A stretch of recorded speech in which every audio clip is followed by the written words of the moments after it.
Inside of today's video, we're going to be taking a look at the best 15 brawlers to max out for next season, the SpongeBob season. So quickly before we get into it, I'll give a huge shout out to you guys for hitting 300k subscribers for me. I appreciate all of the support. Seriously, without you guys, I won't be able to do it. That's why I want to literally appreciate you guys. I'm getting close to 500k as well. Then maybe even a million might creep up. So really appreciate if you subscribed if you haven't already. But let's jump into the list then. Starting off with the best brawler probably in the game right now is Daryl. You must max him out. He's minimum S tier. I don't know how many times I need to say this. He's absolutely insane. I'm winning every single game with him in ranked. I'm winning every single game with him on ladder. He's just busted. They've reworked to give an additional super. Well, most people are like, oh, it's only additional super.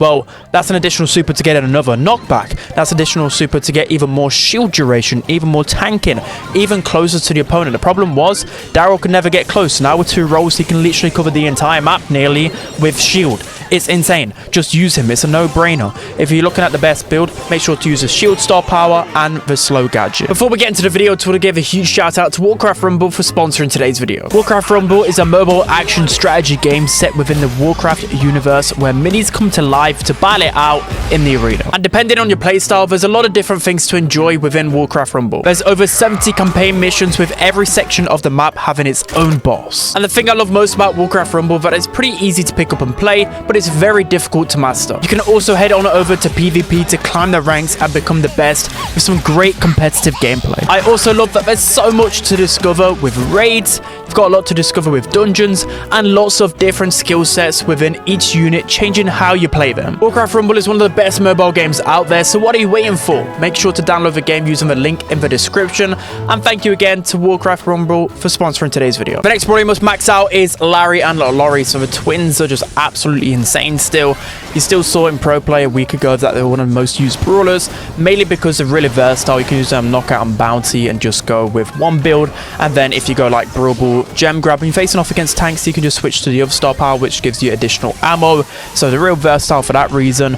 And yeah, even after like 15 nerfs or wherever it is, they're still easily a meta brawler. I think they'll infinitely just be meta because of how good they are in synergy. So yeah, just max them out. Next on the most max out list, we have Mortis. So I was early on the train, and trust me, I think Mortis is a very strong brawler in the meta. I think it might be towards like the A tier perhaps, because you can pretty much only play him at the end of draft in ranked, because of course he is an assassin. It's very rare that you can play assassins into pretty much everything because there are counters out there, but at the same time, all you need is just one good hypercharge Mortis and you'll just end up team wiping and change the game. I don't know how many times in ranked where, you know, I've just been stuck in because Mortis is just terrible until you get that hypercharge, and then you can just snipe people across the map with it. It's just busted. So for that reason, I recommend buying the hypercharge and maxing out Mortis using the cord snake star power and using the gadget that gives you extra dashes, and you should just be able to wreck everyone. On the most max out list, we still have Barley. So for now, the map rotation still is really good for Barley. You think of other throwers in the meta, they got some small nerfs, whilst Barley wasn't really adjusted too much. His hypercharge is pretty effective as well, whether you're playing hot zone or just any scenario where people are grouped up, you're going to get a lot of value. It's got a really good kit overall. You can switch to both star powers. The damage one's good. The heal star power is good if you're facing off against other throwers. Both gadgets are good. If you're playing ladder, the slow is going to be really good against tanks. If you're playing ranked to know your matchup, then the heal gadget is just really essential. Just Barley is really good in meta and easily 8 it. Next up on the most max out list, we have the return of Gus, and you wouldn't believe it. I think that he's definitely returned to the meta. Now, if we're talking tiers, he's probably like in and around the B/A tier, but the damage buff did so much to him. I'm watching some scrims as well, and he started to see a lot more appearances, mainly because the damage buff was really substantial. A 10% plus damage buff and a 10% buff to the Cookie Popper gadget as well. That is a lot. So he's gone from being like a support brawler to basically being a sniper, if not better, because he has support tendencies as well.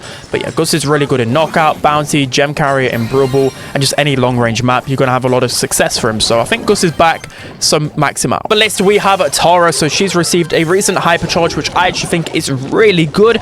Sometimes it can be hard against the wrong composition, but I think on the right map you can absolutely pop off with Tara. So I recommend it because she's a decent tank counter. The hypercharge is going to make those turnaround plays, whilst I think some of the other hypercharges in the game right now aren't really best for like getting 2-3 kills, but Taurus definitely is. It's a big super radius, and it destroys a lot of terrain as well, so a lot of versatility with it. Also, she's got a buff with both her star powers, so I think she's just creeping up the meta, and I think it's worthwhile maxing her out. So on the list, we have Mandy. So I would say she's one of the most annoying brawlers to face off against right now, knockout and bounty, mainly because my randoms just don't know how to avoid the super, and that super can end up just getting stupid team wipes. Ever since they buffed her a couple of months ago with her super recharge rate, it's just made her a really good option in knockout and bounty. As I said, I end up banning her out so often, so if you like to play those game modes, definitely max her out. So we have Piper. So she's always pretty consistent. Nobody's really talking about it too much, but she's easily going to always stay around the A tier. She does a lot of good damage. She has a great hypercharge, 2 versatile gadgets, whether you're playing on ladder, you want to go with knockback,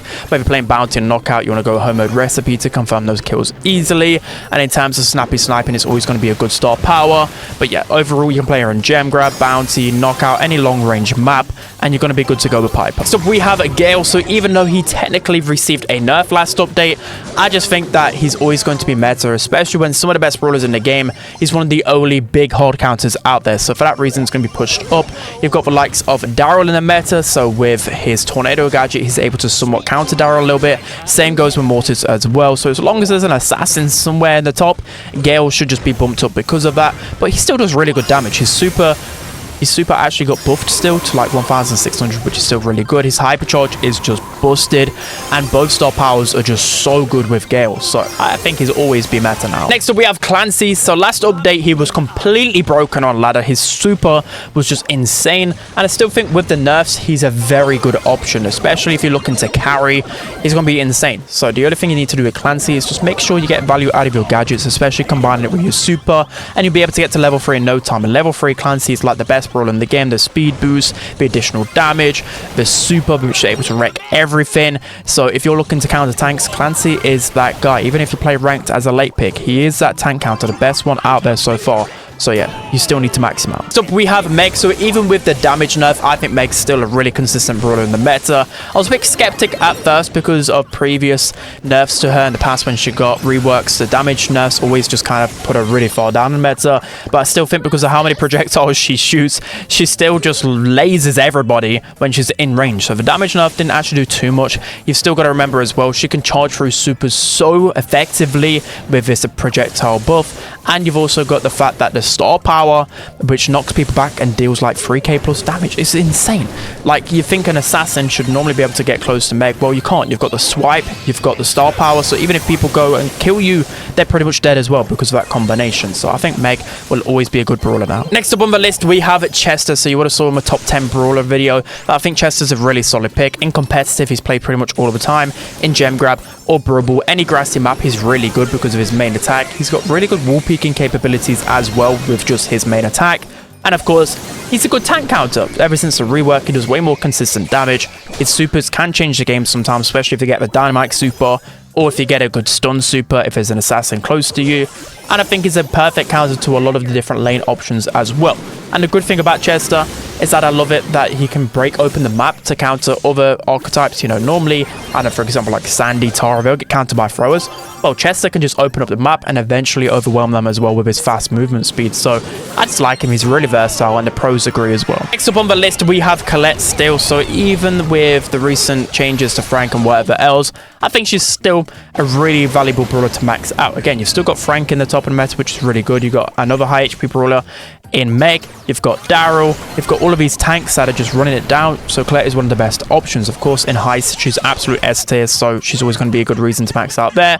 You've got the hypercharge that can deal insane damage. You've got the gotcha gadget that can keep you alive. And you've got both star powers, which can work in either heist or just whatever situation. I just think you can never really go wrong with maxing out Colette. Next up, we have B. So she received a recent buff to her big sting damage. And I thought it wouldn't really do the most, but I think it has, especially when I'm playing ladder. I'm facing a lot more bees now, and I tried it out for myself for the first time, and I was just wrecking everybody. You can 1v3 again with B. You've also got the HP buff, which she received some updates ago, so technically she's near enough just as good as she was before. So yeah, if you play a lot of ladder, especially in Brawl, gem grab, and you want to carry, just max out B, and she's that person. Jumping into the final Brawley must max out for this season, we have Buster. So even though he received some of the smallest tweaks and whatever with every single update, I feel like it's always going to be super valuable because you got the fact that you can charge up your super automatically. Most of the time you can just play defensive, get that super, block a bunch of projectiles, and then just pull them close, and you just pretty much win every single matchup. For that reason, Buster's insane. Any grassy map, he's going to be really good. And he's super versatile. You can play him in knockout, you can play him in some bounty maps if you group up with teammates. You can play him in hot zone, gem grab, brawl. You can play Buster everywhere. He's one of the tanks that is just so versatile, and I don't know, for whatever reason, you only do small tweaks to him, because I guess when they did nerf him when he was broken, he kind of like really dropped off. But I think he's always going to stay around at least at 80. So that's going to be it for today's video, guys. Let me know whether I missed out on any brawlers in the comment section. Don't forget to like, comment, and subscribe, and I'll see you guys next time.